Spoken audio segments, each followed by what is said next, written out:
Salut à tous et bienvenue pour cette nouvelle vidéo. Alors, il y a 3 semaines, je bouclais mon tout premier ultra trail. Ça a été vraiment une expérience de dingue, hein. Ça a été très exigeant physiquement et psychologiquement, et ça m'a permis d'en apprendre un peu plus sur moi, sur mes points forts, sur mes points faibles et mes limites. Voilà, j'en ai fait un débrief complet sur la chaîne, donc n'hésitez pas à aller voir si c'est pas déjà fait. Et depuis, je prends le temps de bien récupérer et je commence à préparer la fin de l'année. Et je vous explique ça de suite.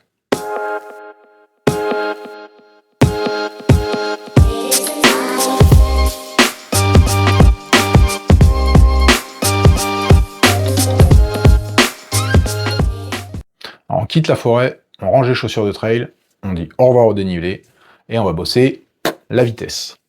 Parce que mes objectifs d'ici la fin de l'année, fin décembre, ça va être de battre mes records sur semi-marathon et sur 10 km. Rien que ça. Alors à la base, j'avais prévu de faire un semi début décembre, et d'intégrer au sein de la préparation un 10 km début novembre. Mais en fait, après le défi des pestiférés, j'ai eu besoin de beaucoup de temps pour bien récupérer.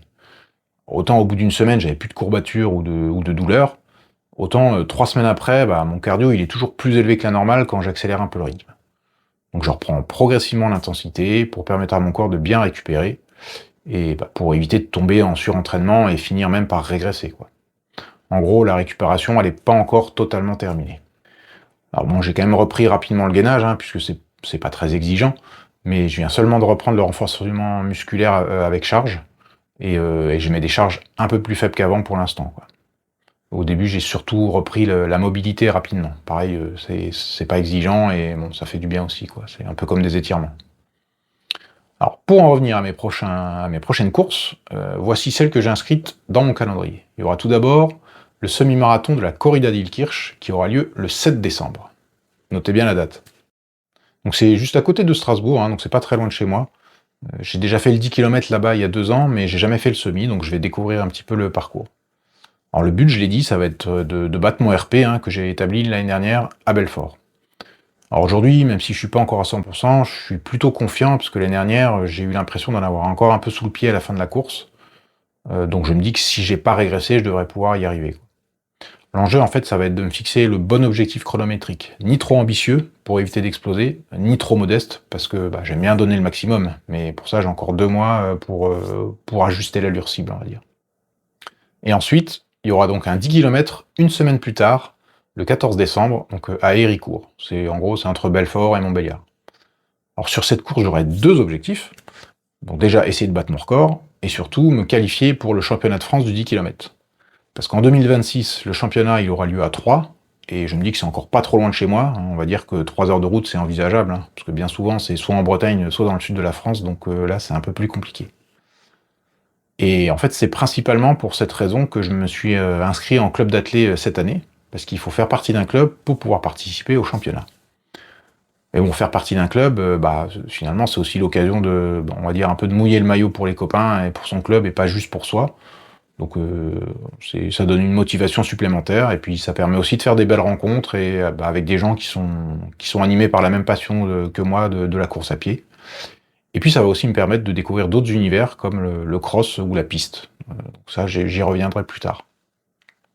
Et si j'arrive à me qualifier et aller au championnat de France avec d'autres athlètes du club, ça sera forcément un super moment qu'on va passer ensemble, quoi.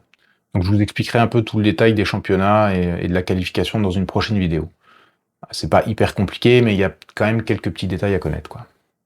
J'en profite pour ouvrir une petite parenthèse, pour vous dire qu'aujourd'hui, j'étais bénévole sur un événement en running qui était organisé par mon entreprise, donc qui s'appelle les courses des amoureux du fer.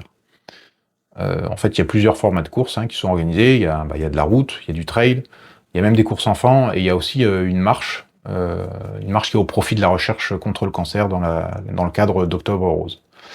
Et ce qui est sympa, en fait, c'est que les parcours, ils passent carrément dans l'usine, au sein des ateliers de l'usine, donc ça permet aux participants de découvrir un peu le site de l'intérieur.